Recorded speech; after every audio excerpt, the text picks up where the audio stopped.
meme. Yamel, que ya está aquí con nosotros en Sin Máscaras, y se agradece que dadas las Las circunstancias, circunstancias, esa va a ser nuestra frase nueva, dadas las circunstancias. dadas las circunstancias, se hace pues yo lo voy a llamar esta interlocución, ¿no? Porque en una de esas también te nos vas a Radio Fórmula con 3 horas premium, hermana. Espérate, mi próximo mensaje va a ser dadas las circunstancias y los voy a dejar en suspenso 3 semanas y ahí les aviso al mes qué es lo que pasó. Esa es la nueva estrategia. Querida meme, ¿cómo estás? ¿Cómo te va?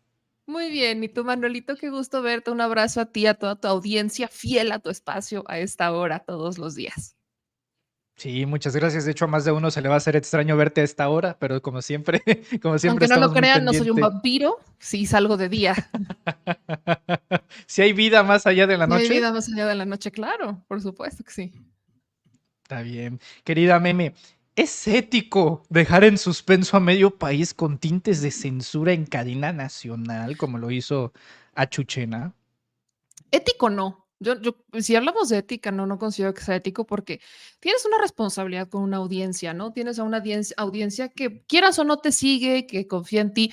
Y hablo de la audiencia que fielmente cree en Azucena Oresti, no hablemos más allá de los que pudiéramos cuestionar o criticar el tipo de periodismo, pero sí hay una responsabilidad y hacia tu gente de decirles, oigan, yo me voy por estas circunstancias.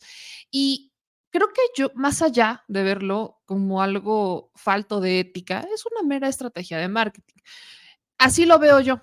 Ojo, hasta este momento es una mera opinión, porque Azucena Oresti no ha tenido empacho en denunciar cuando ella considera que las cosas están mal y hasta incluso en revictimizar gente. Se acordarán del caso de Devani Escobar, de cómo ella, pues es el papá de Devani Escobar el que filtra este chat de ella queriendo tener pues esta interlocución con el fiscal y aparte diciéndole, ya sabes, o sea, ya somos como cuates, ¿no? Amigos, aquí puro friend. Entonces, Azucena no es de las personas, o al menos no se me hace una de las personas que por un tema de censura diga, me voy a quedar callada, sobre todo cuando se va a un espacio en Grupo Fórmula, un espacio que por lo que sabemos, porque hasta este momento sigue siendo pura especulación, pues es un espacio de 3 horas, es un espacio que va a competir en un horario ya muy competido, que es el de la mañana, que hasta este momento en radio, la mañana se mantienen audiencias entre Aristegui, entre Ciro Gómez Leiva y un poco, si no estoy mal, Luis Cárdenas. Son los tres que mantienen las audiencias matutinas y ahora sumas a una Azucena Uresti, obviamente se va a un esquema de competencia matutina en radio, pero cuando volteas a ver cómo escribe el tweet, te da a entender que hay censura, no te dice si sí o si no, pero insisto, yo lo veo más como una estrategia de marketing para mantener a la audiencia pues en intriga, especulación y demás, y esperar a que estrene su nuevo espacio y decir, aquí estoy, y que entonces ya caiga toda esa audiencia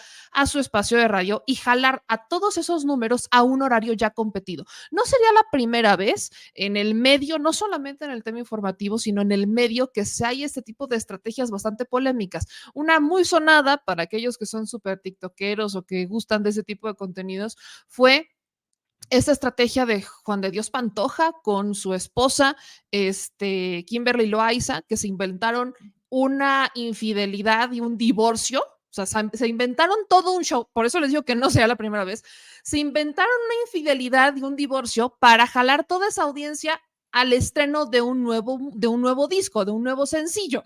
Yo sé que quizás esta audiencia no vea ese tipo de contenidos, evidentemente, pero para aquellos que sí, solo quería como tomarles que existen ese tipo de estrategias de marketing, de generar polémica, aunque sean con mentiras, para jalar a todas las audiencias y generas trending topic y estás hasta arriba en las audiencias y dices, quítense acá y les voy y prácate, la siguiente espacio, ya tienes a toda esa audiencia. La bronca para Susana Oresti va a ser la siguiente, no es solamente jalar toda la audiencia y tenerlo quizás la primera semana, la bronca es que lo mantengas en un espacio que ya mantiene una audiencia fiel para ciertos espacios de radiodifusión. Entonces, ahí eso es lo que yo creo que entra todo este tema de ética, porque si al final vemos que sí efectivamente fue una estrategia de marketing, no solamente es una falta de ética, sino que es una falta de respeto para las miles de personas que se empezaron a solidarizar con Azucena del PRI-PAN-PRD y que lo quisieron usar para su campaña y luego, ¿qué van a hacer? Los números. O sea, ¿cómo van a mantener esos números? Qué falta de respeto para los simpatizantes del PRI-PAN-PRD que andan sacando sus banderas de censura y cargándose en Azucena Uresti. El propio Felipe Calderón, qué cara tiene para hablar de censura, sale a decir, no, es que cómo es posible este gobierno censurador. De verdad es que hay que tener 10 de mayo. Pero cuando volteas a ver todos estos acontecimientos, yo no solo diría falta de ética, sino falta de respeto. Si es una estrategia de marketing, por todo el ruido que causó, entonces se podría catalogar como exitosa. El problema entonces es que se llevó a medio mundo, ¿no? Es que era una cosa impresionante. Hay muchos, digamos, detallitos que nos pueden inducir a que estaba bastante planeado esto, ¿no? Primero en viernes y en la noche. Pues el presidente no puede responder sábados y domingos, de hecho, a tal Pero grado que sí lo lo hacen hizo. estas giras. Ujú. Sí, sí, sí, sí. Da una respuesta inmediatamente el sábado en la mañana. A ver, que diga por qué, ¿no? De hecho, es fecha que Azucena no ha dicho de su propia cuenta que va a Fórmula. Lo terminó haciendo Milenio, ¿no? E incluso es una falta de respeto para los otros conductores y periodistas de Milenio. ¿Por qué? Porque si se entiende que Azucena sale por un asunto de la represión, de la dictadura, por coartar la libertad de expresión, porque no se agachó frente al poderoso de Palacio, entonces los que se quedan en Milenio sí, ¿no? Exactamente. Se puede disentir de bastantes gentes de Milenio, pero la verdad hay gente muy competente, muy profesional, trabajando en Milenio, desde Rafael Pineda, Monero Rapé, la propia Laura Sánchez Ley, va a asumir Alejandro Domínguez, ¿no? Que a mí me parece pues un buen tipo, ¿no? Dentro del margen, y se lleva también a toda esta gente de Milenio, ¿no? Entre las patas. Entonces, también me gustaría preguntarte el aspecto político. Felipe Calderón se veía soñado, ¿no? Con ese tuit que citas, pero de repente tiene que recular, dice, no, pues ya me dijeron bien que en realidad no, que siempre no, que no la corrieron. Curioso que también el comunicado de Milenio decía no decía la opinión pública, de hecho no está publicado en las redes de Milenio, era a nuestros colaboradores y amigos, ¿no? O Ujú. sea, fue de dentro exclusivamente ese comunicado de Milenio. Total que Roberto Madrazo, ¿no? Una disculpa a nombre de todo el Sí, estado tu de Tabasco. paisano, ya iba a sacar a tu paisano, qué bueno que lo mencionaste tú y no yo. O sea, sí, la vida da y la vida quita, la vida te da a Andrés Manuel, pero también te da a Madrazo, entonces tiene que dar, ahí funciona en equilibrio. El día de hoy Madrazo escribe, tempranito. Esta es la lista de todos los comunicadores que han sido censurados. Obviamente inicia por Azucena Oresti, pero de repente te saca unos que dices, ah, caray, Ricardo Alemán, Rocha, Carlos Marín, Carlos Alasraqui, Sergio Sarmiento, Pablo Iriart, Jesús Martín, Adela Micha, Ángel Verdugo, Broso, o sea, Víctor Trujillo, Loret, Javier Solórzano. Y si uno ve esa lista, para empezar, la mitad perdieron sus espacios en la época de Enrique Peña Nieto, no con Andrés Manuel Broso, perdón, Broso no perdió el programa del Mañanero en Televisa, en esta administración, fue en el otro. Y todos, por no decir que casi todos, tienen hoy un espacio mejor en el que estaban antes. Entonces, ¿cómo entiendes tú este asunto de la presunta dictadura? Porque es una narrativa a la que le están apostando, desde Xochitl hasta intelectuales y políticos. Dictadura, dictadura, libertad de expresión. ¿Por qué? Pues porque, ya, vaya, siguen con esta estrategia de la Raki, ¿no? Mentir para hacer quedar mal al presidente o a la administración y demás. Y sobre todo porque dentro del gremio periodístico se sentían intocables. Creo que tenemos que regresar a ese punto. Sentían que no los podías ni siquiera cuestionar, porque también ellos se hacen y crecen en un ambiente donde no tenían una retroalimentación constante ni en vivo como las redes sociales. Solamente los espacios de radio y aquellos programas que abrían sus micrófonos a la audiencia podían tener más o menos un termómetro de qué es lo que la gente opina de ellos en tiempo real. Por ejemplo, cuando tenías el radio, ¿no? Que en radio te dice, a ver, mándenos sus mensajes, échenos una llamada y aquí leemos un mensaje. Incluso ahí estaban filtrados, ¿no? Incluso ahí estaban filtrados sus comentarios por la producción del radio, pero al menos tenías, si había una mentada que otra, pues al menos la conocías, ¿no? Sabías cómo estaba la cosa. Pero allá afuera en televisión solamente conocían los ratings, qué tanto lo ve la gente, hasta dónde están llegando esos programas. Y no quería decir que tanto rating que sea, vaya, indirectamente los veían porque los quisieran mucho. Cuando van saliendo las redes sociales, se van dando cuenta que pues hay gente que los empieza a dejar de ver. Pero cuando viene el boom es cuando sale la oferta informativa en redes sociales. Cuando tienes una oferta informativa en redes sociales que los está viendo desde estos espacios, pero que los está viendo menos y que ya no solamente los ve, sino que los critica, se les empiezan a caer las máscaras. Ahora, en cuanto a tus actos de censura, que supuestamente hay enlistados por tu paisano, hay que decir varias cositas. Por ejemplo, el caso de Sarmiento, de Radio Centro, esta es historia verídica, así que me siento como los que van a contar estas historias de ultratumba.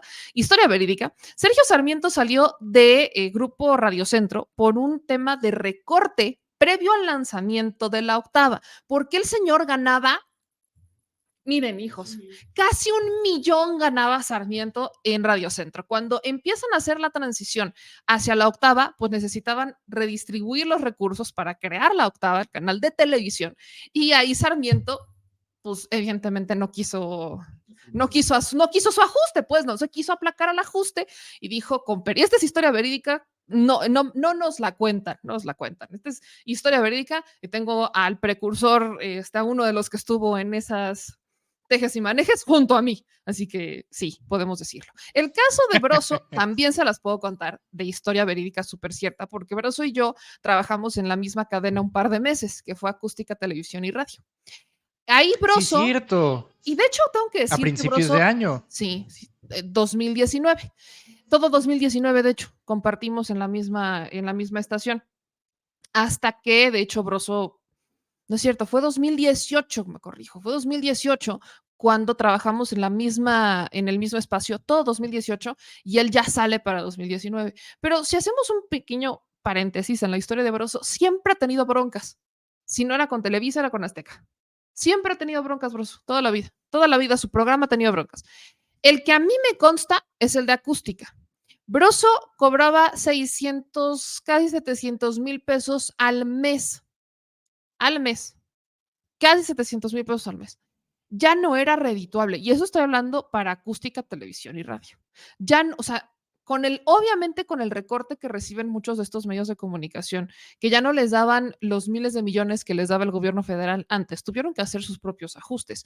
Y todo siempre se resumió a dinero. El propio caso de Loret de Mola, que Loret de Mola, se acordarán que también hubo un cambio en su programa de En la Mañana de Televisa. Hubo un tema de ajuste presupuestario y no quisieron ellos adaptarse a un recorte o a que hubiera una modificación en sus contratos. O sea, estamos hablando que al menos Loret, Sarmiento y Broso no se quisieron acoplar a nuevas condiciones porque así no les convenía a sus intereses. Eso no puedes decir que sea censura. Perdón, o sea, con todo respeto, pero al menos esos 3 casos no podemos decir que sea censura. Ahora, si nos vamos por ejemplo, a otros espacios donde no los hayamos visto, bueno, creo que lo único que dejamos de ver y escuchar un poco fue a Ricardo Alemán. Pero así que digan, uy, ¿cuántas personas quisieran a Ricardo Alemán y tuviera un gran club de fans, Ricardo Alemán? Pues nadie. ¿Qué es lo que pasa con esto?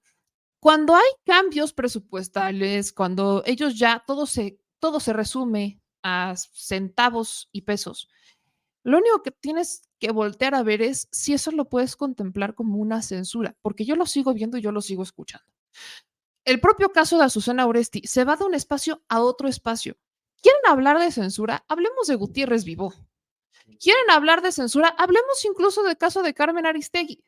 Con todo, o sea, a ver, cuando un gobierno ejerce censura en contra de un periodista, y lo digo con todo respeto, pero se convierte como en el apestado de las empresas. No lo quieren contratar para no meterse en broncas con el gobierno. Eso es cuando hay censura. Cuando un gobierno ejerce censura, el gobierno ejerce tal presión que nadie quiere contratar a estos personajes porque saben que serían los siguientes. Ese es el punto de la censura. ¿Qué es lo que ha pasado cuando tenemos personajes periodistas que han sido censurados?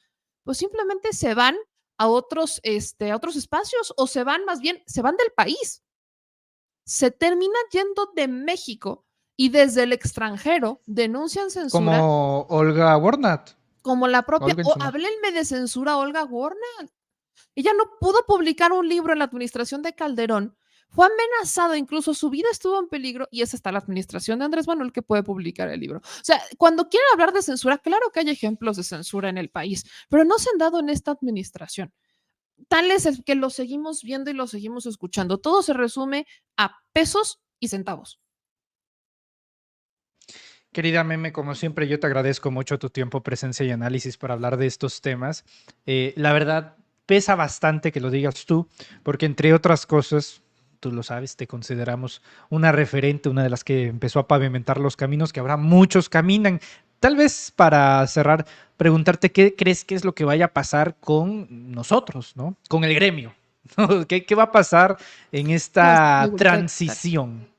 Sí, sí, sí, pero del periodismo que se ejerce en redes sociales, porque muchos, y es un ejercicio interesante que he visto, pues si Azucena no hubiera tenido a Fórmula y en el supuesto que Milenio la hubiera dicho bye bye, pues Azucena sí que se queda sin plataforma, ¿no? Y a veces pensamos que aquí no va a pasar eso, porque pues YouTube y libertad, pero lo cierto es que si un día las plataformas, ya sea YouTube, Twitch, Twitter, Facebook, dicen bajen el Switch, pues ahí también hay una situación, pues por lo menos decir interesante para aquellos que ejercen comunicación en redes sociales. Entonces, tal vez para preguntarte, Meme, ¿qué crees que es lo que vaya a pasar en la transición? Yo creo que 2024 también va a significar un cambio para los comunicadores y si se sostendrá esta tesis que muchos en la oposición tienen, que nada más los periodistas que ejercen en redes sociales sobrevivieron gracias a la figura de Andrés Manuel. Pues vamos a ver, ¿qué opinas tú? Pues creo que será tiempo de definiciones, porque por supuesto que hay canales que solamente surgieron en esta administración por Andrés Manuel. Yo no voy a decir que no, claro que hubo canales. Hay canales de los que ni siquiera sabes quién es la persona que está detrás de la cuenta, pero que lo único que hace es crecer a raíz de lo que publica o hace el presidente Andrés Manuel López Obrador. Entonces, claro que existen esas cuentas. ¿Qué pasará? Pues ya veremos, cada quien tomará sus decisiones. Yo creo que, insisto, es un tiempo de definiciones. No puedo hablar por todos los proyectos, no los puedo generalizar. Creo que sí hay cierta preocupación entre uno que otro, que no sabrá qué hacer, ¿no? Porque sabemos, algo que sí tenemos seguro es que Andrés Manuel se va. Y la figura de Andrés Manuel ha sido no solamente un animal político, sino un animal mediático, que no ha nacido otro personaje como Andrés Manuel López Obrador, que marca la agenda y pauta la agenda a los medios de comunicación como la hace Andrés Manuel. Pero creo que sí se han labrado ciertos temas o ciertas se ha pavimentado un camino interesante, una nueva forma de hacer las cosas. Con la extinción, por ejemplo, de Notimex y con la manera de las mañaneras, al menos con estas dos, obligas a los medios a ir a conferencias de prensa, a sacar información, a hacer entrevistas, o al menos a intentar sacar las preguntas que tienen pendientes bajo el esquema de la mañanera, pero también estás obligando a los medios de comunicación a salir de un conformismo. Creo que el caso de López Dóriga es un ejemplo muy claro. El aquellos quizás conductores tradicionales estaban muy acostumbrados a esperar el boletín. Son periodistas de boletín. Entonces estaban esperando a ver a qué hora el gobierno les mandaba el boletín o iba el secretario a darles una entrevista, pero ellos no salían de sus estudios. Y se ha concentrado como esta dinámica que un periodista solamente sale a hacer trabajo de campo o reporteo en sus primeros años. Ya cuando tiene un cierto renombre, ya no lo tiene que hacer. La información está en las calles, las historias están en las calles. Ahí está, afuera de nuestros estudios, de nuestras cuatro paredes, ahí están las historias. Y creo que eso es lo que debemos seguir haciendo, porque las historias no se van a acabar cuando se vaya Andrés Manuel López Obrador, ahí siguen. Entonces, ese es por el lado de las pues de la información, llamémosle. Pero por el lado de las redes sociales, creo bastante, bastante debo decir que las plataformas como YouTube, Twitch, TikTok incluso, han generado muy buena lana con la creación de contenido. Entonces, todo, insisto, se vuelve a resumir a pesos y centavos. El día que la información deje de ser rentable para las plataformas sociales, ahí sí tendríamos que preocuparnos porque las plataformas también son un negocio, no tienen esta intención de hacer labor social informando a la gente, es hacer negocio.